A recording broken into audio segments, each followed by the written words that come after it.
Hello everyone, welcome to the channel. आज हम लोग पढ़ेंगे। पहले हम लोग पढ़ चुके हैं already while loop and all, for loop, while loop and do while loop.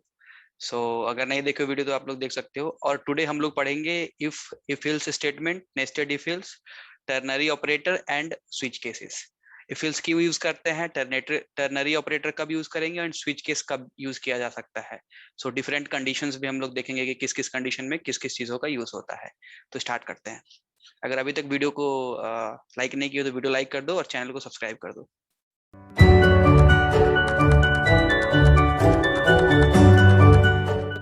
Operator या फिर स्विच स्टेटमेंट का किस कंडीशंस में यूज होगा, राइट। पहला चीज मेरे माइंड में आना चाहिए, हाँ कब यूज करेंगे इसको, होता क्या है बाद में जानेंगे, क्यों कब यूज करेंगे। तो ये सब का तब यूज होता है जब आपके पास ऐसा क्वेश्चन हो जिसमें आपके पास सिर्फ दो आंसर हो, यस या फिर नो, ट्रू या फॉल्स, राइट। तो इफ एल्स या फिर नेस्टेड इफ एल्स या फिर टर्नरी ऑपरेटर या फिर स्विच केसेस, इस केस में यूज किया जाता है जब आपके पास दो ऑप्शन है, इधर ट्रू या फिर फॉल्स, राइट। जैसे कि एग्जांपल में कि my age is greater than 20 and less than 20, इसका क्या आंसर होगा, आइदर ट्रू होगा या फिर फॉल्स होगा, राइट। इस केसेस में हम लोग ट्रू फॉल्स, इस केसेस में हम लोग इफ एल्स यूज करेंगे। स्टार्ट करते हैं इफ से पहले। तो जैसे कि मान लो कि इफ में सिर्फ क्या होगा कि आइदर आपका जब ट्रू होगा तभी आप इफ स्टेटमेंट में जाएंगे। तो इसका सिंटेक्स क्या होता है पहले ये देखते हैं। तो इफ, उसके बाद ब्रैकेट के अंदर आप कंडीशन डालोगे, जैसे कि लेट्स टेक एक वेरिएबल ले लेते हैं, my age, int age, right, is equal to 20। Okay. अब हम मान लो कि हम ये चेक करते हैं, sorry my age is 22, right. हम यहाँ पे ये चेक करते हैं कि my age is greater than equal to 20। अगर ये होगा तो हम प्रिंट करेंगे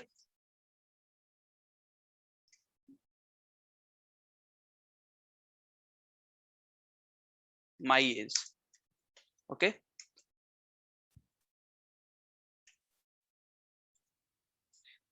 अगर मेरा एज 20 से बड़ा होगा, 20 से बड़ा होगा, then will print my age. Okay, otherwise will not print.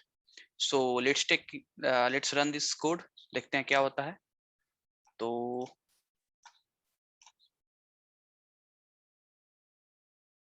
Right, my age is 22। इस केस में कैसे चल रहा है, कंट्रोल फ्लो कैसे चल रहा है। अगर जैसे कि मेरा इफ पे आया, इसमें कंडीशन चेक हुआ कि मेरा एज जो 22 है वो ग्रेटर देन इक्वल टू 20 है क्या। अगर 20 होगा तभी इस ब्लॉक का जो स्टेटमेंट्स है जो इस ब्लॉक में होगा, कर्ली ब्रैकेट के अंदर में जो भी होगा, इस ब्रैकेट के अंदर में जो भी स्टेटमेंट होगा वो रन होगा, अदरवाइज नहीं होगा। अब हम लोग चलो एक इफ इल्स देखते हैं। इफ हो गया, अब इल्स। तो इल्स में क्या होगा कि अगर मेरा ये नहीं चला, ठीक है, तो इसका जो मेनली सिंटेक्स होता है इफ इल्स का वो देख लेते हैं। इफ के बाद जो इफ का जो आपका स्टेटमेंट खत्म हो रहा है, ब्लॉक में आप इफ के स्टेटमेंट्स को डाल सकते हो। अगर आपका सिर्फ एक स्टेटमेंट है तो आप ब्लॉक नहीं डाल सकते हो, चलेगा फिर भी। जैसे कि हम एग्जांपल पे यहाँ पे दिखाते हैं आपको। इफ इल्स, इफ का जो ब्लॉक स्टेटमेंट खत्म हो रहा है उसके बाद हम जस्ट इल्स डालेंगे। और अगर मोर देन 2 स्टेटमेंट्स है तो आप डाल सकते हो, मोर देन और इक्वल टू 2 स्टेटमेंट्स है तब आप डाल सकते हो ब्लॉक, अदरवाइज डालने का कोई जरूरत नहीं इफ और इल्स में। तो अभी हम जैसे कि यहाँ पे चलो प्रिंट करेंगे कि अगर मेरा एज ग्रेटर देन 20 नहीं होता तो क्या करते, राइट। तो तब हम प्रिंट करते कि cout my age is less than 20, ठीक है। ये चीज को हम लोग प्रिंट करते हैं। तो यहाँ पे हम तब एज अपना प्रिंट नहीं करेंगे, राइट। तो लेट्स टेक एन एग्जांपल कि हम क्या करते हैं, अपना वेरिएबल जो एज है वो 19 कर देते हैं और हम अब चेक कर रहे हैं। तो अब कैसे कैसे रन करेगा कि इफ में आके कंडीशन चेक करेगा कि my age is greater than equal to 20, तो इस केस में क्या होगा कि फॉल्स हो जाएगा, क्योंकि ये कंडीशन फॉल्स हो जाएगा। तो इसमें नहीं जाकर के फिर मेरा कंट्रोल स्टेटमेंट इल्स के पास चलाएगा और इल्स में कुछ कंडीशन चेक नहीं करेगा, डायरेक्ट इस चीज को प्रिंट कर देगा। क्योंकि अगर आपका ये इफ वाला चीज ट्रू नहीं है, अगर ये वाला चीज प्रिंट नहीं हुआ है तो एल्स कैसे भी प्रिंट होगा ही होगा। अगर इफ मेरा प्रिंट हो जाता तो मेरा एल्स नहीं होता प्रिंट।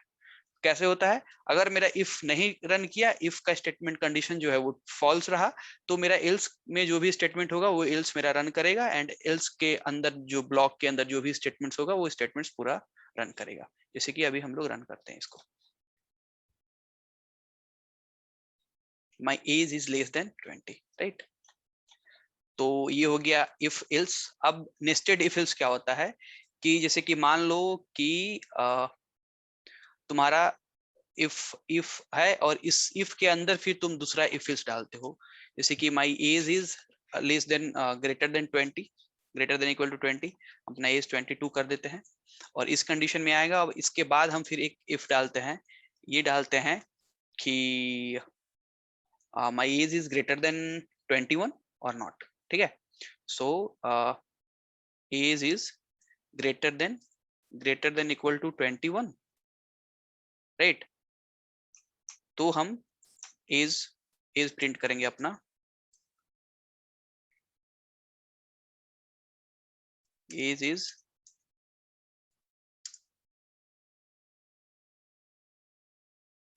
ग्रेटर देन 21 और इस केस में हम अपना एज को प्रिंट कर देंगे, राइट। इल्स क्या होगा कि हम प्रिंट करेंगे कि my age is less than 21, greater than 21 और लेस देन 21।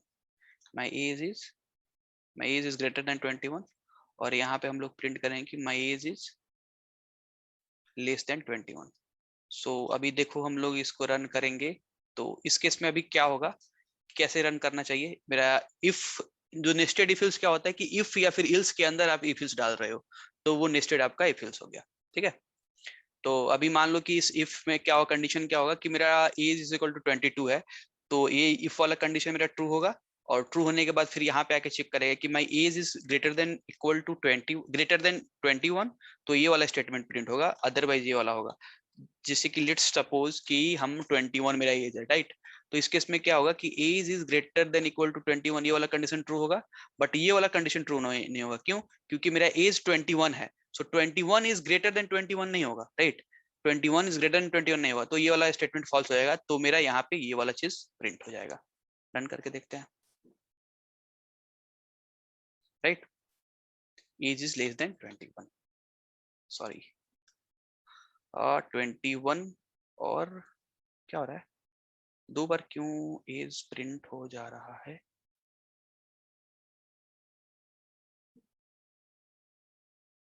ओके ओ ओके, तो यहाँ पे फिर हम एज भी तो प्रिंट कर रहे हैं, इस वजह से कर रहा है, राइट। तो ये क्लियर हो गया, नेस्टेड इफ इल्स क्लियर हो गया। अब बात करते हैं टर्नरी ऑपरेटर का। सो टर्नरी ऑपरेटर का क्या होता है कि मान लो कि तुमको चेक करना है, राइट, कि तुम्हारा एज कैसे है, 20 से बड़ा है या नहीं है। तो दो कंडीशन एक बार अगर चेक करना हो ना, तो इस केसेस में जैसे कि मान लो तुमको एग्जैक्ट करना था कि 21 से बड़ा है या फिर 21 से छोटा है, राइट।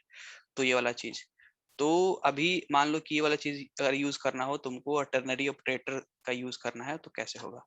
तो टर्नरी ऑपरेटर का मेनली क्या होता है कि जैसे कि मान लो तुमको आंसर तुम्हारा है यहाँ पे चाहिए, ठीक है।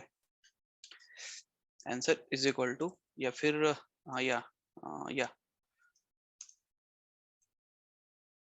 इज इक्वल टू, तुम कंडीशन डाल, ये इसका जो होता है वो ये होता है कि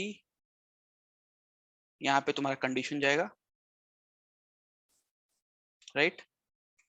ये वाला स्टेटमेंट जो यहाँ पे होगा ना ये पास होगा, अगर अगर कंडीशन ट्रू होगा तो ये वाला जो स्टेटमेंट होगा यहाँ पे ये पास होगा, ये वाला फेल होने के बाद प्रिंट होगा, ठीक।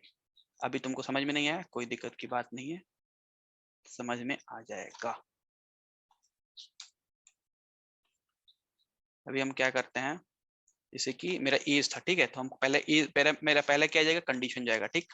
तो कंडीशन में क्या होगा, एज इज ग्रेटर देन 21, ठीक। Age is greater than equal to 21, तो इस केस में हमको क्या रिटर्न करना होगा, इस केस में हम रिटर्न कर देंगे, चलो क्या करते हैं ना, एक स्ट्रिंग रिटर्न करते हैं, या फिर ओके कोई नहीं, बस 01 रिटर्न कर देते हैं, राइट। तो इस केस में हम 1 रिटर्न करेंगे, ओके, ठीक। 1 मतलब ट्रू, अगर ये कंडीशन अगर ट्रू है तो हम 1 रिटर्न करेंगे, अदरवाइज क्या रिटर्न करेंगे, सॉरी, ये हो गया आपका क्वेश्चन मार्क, यहाँ पे आप 1 रिटर्न किए, और इसके बाद अगर आपका ये कंडीशन ट्रू नहीं होता है तो आप 0 रिटर्न करोगे, ठीक है। या फिर हम ये काम करते हैं, हम एज रिटर्न करते हैं। अगर मेरा एज 21 से बड़ा है, लेट्स सपोज हम 22 ले लेते हैं, ठीक है, और मेरा एज 21 से बड़ा है तो हम एज रिटर्न करेंगे, अदरवाइज हम 0 रिटर्न कर देंगे, राइट। अब हम प्रिंट करते हैं इसको, ENH। अगर मेरा अगर मेरा एज 21 रिटर्न करता है, यहाँ पे 21 प्रिंट करता है, इसका मतलब यह है कि मेरा ये कंडीशन पास हुआ है और इसको प्रिंट किया, अदरवाइज 0 रिटर्न करेगा, ओके। 22 मतलब मेरा एज को रिटर्न किया है। जैसे कि अब मान लो हम यहाँ पे 21 ले लेते हैं और फिर ये चीज को कंडीशन को चेक करते हैं, तो 21 इज ग्रेटर देन 21 फॉल्स होगा, राइट। तो इस केस में क्या होगा, मेरा 0 रिटर्न करना चाहिए और 0 मेरा प्रिंट होना चाहिए, राइट। 0 रिटर्न कर रहा है, ओके। तो ये हो गया तुम्हारा टर्नरी ऑपरेटर। इसमें आप बहुत सारा चीज कर सकते हो कि इसके अंदर भी फिर आप एक कंडीशन, पूरा जो टर्नरी ऑपरेटर जो आपका था उसको फिर इसमें भी डाल सकते हो या फिर इसमें भी डाल सकते हो। तो आप बहुत सारे कॉम्प्लेक्स टर्नरी ऑपरेटर भी बना सकते हो, टर्नरी कंडीशंस बना सकते हो, ठीक है। तो ये हो गया टर्नरी ऑपरेटर का। अब बात करते हैं स्विच केसेस का। तो स्विच केसेस का कब कब इस्तेमाल होता है, जब आपको बहुत सी ज्यादा कंडीशंस चेक करना हो। जैसे कि लेट्स टेक एन एग्जांपल कि मेरा मार्क्स हम इनपुट लिए यूजर से और हम चेक किए कि मेरा क्या ग्रेड होगा उसके लिए, राइट। जैसे कि अगर मेरा मार्क्स 90 से अबव होगा तो उस केस में क्या होगा, उस केस में मेरा ग्रेड ए होगा। अगर 90 और 80 के बीच होगा तो उस केस में मेरा बी होगा, राइट। उसके बाद सी होगा, उसके बाद डी होगा, राइट। तो लेट्स सपोज एक हम लोग एक पूरा स्विच केस का पूरा प्रोग्राम ही बना देते हैं। तो right, let's take marks, right।